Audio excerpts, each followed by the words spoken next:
परमात्मा की शक्ति से ही ये सब काम करते हैं। भगवान शंकर ने कहा तू योगीश्वर है, योगियों का भी ईश्वर है। और जब उस याज्ञवल्क्य पर कृत्या भेजी गई, कोई काम न कर सकी, कृत्या वापस आ गई। पिप्पलाद के मन में क्षोभ हुआ और शनि को कहा आज के बाद 16 वर्ष के जो बच्चे हैं उनके पर तेरा कोई प्रभाव नहीं होगा। और शनि वहां अपने स्थान पर वापस गए। यह पिप्पलाद नाम के जो ऋषि है, ऋग्वेद की एक शाखा है, 21 शाखाओं में पिप्पलाद नाम की शाखा है, उसे प्रदान करने वाले यह पिप्पलाद नाम के ऋषि थे। याज्ञवल्क्य का विद्यार्थी अवस्था का जो स्वरूप और प्रसंग है उसका वर्णन भिन्न भिन्न पुराणों में आया है। कहते हैं थोड़ा प्रसंग हुआ जब विद्याजन्य होने के बाद ऐसा समय आया कि याज्ञवल्क्य ने विवाह किया। अगर आप भगवद गीता का शांकर भाष्य पढ़ते हो तो उपोद्घात में ही भगवान आद्य शंकराचार्य लिखते हैं कि द्विविधो ही वैदिको धर्म प्रवृत्ति लक्षणों निवृत्ति लक्षण। यह 2 प्रकार का वैदिक धर्म है, प्रवृत्ति धर्म और निवृत्ति धर्म। कोई प्रवृत्ति धर्म में है, कोई निवृत्ति धर्म में है। जैसे संकादी कुमार है तो निवृत्ति धर्म को चलाने वाले हैं, पर एक याज्ञवल्क्य ऐसे है जिन्होंने प्रवृत्ति धर्म भी बताया और निवृत्ति धर्म भी बताया, विवाह भी किया और संन्यास भी लिया।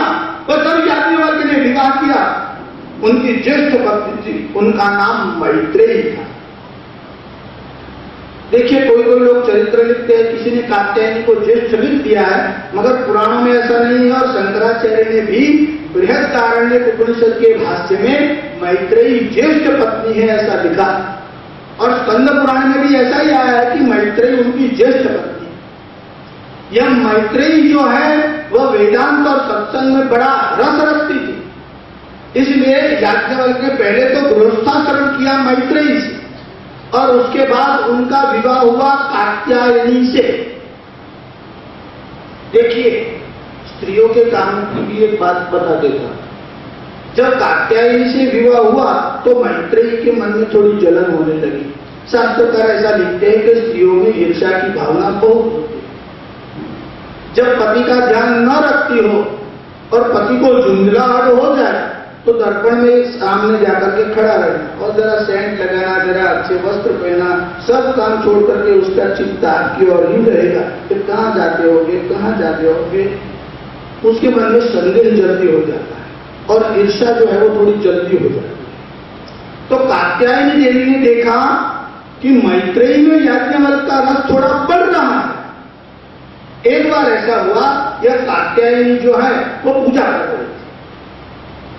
उसके वहां सांडिली नाम की एक स्त्री है, उसका पति भी वहां साथ। अब ये क्या देख रहे हैं, दोनों पति पत्नी आपस में बड़ा सुंदर व्यवहार कर रहे हैं। यह सांडिली की और उसका पति जो है वो बराबर देखता है एकदम ध्यान से। तो उसने पूछा कि ऐसा क्या कारण है कि तुम्हारा पति तुम्हारे मुख की ओर ही देखता रहता है, परस्त्री में उसको रस ही नहीं आता, क्या ऐसा कोई उपाय है? तो उसने कहा बिल्कुल है।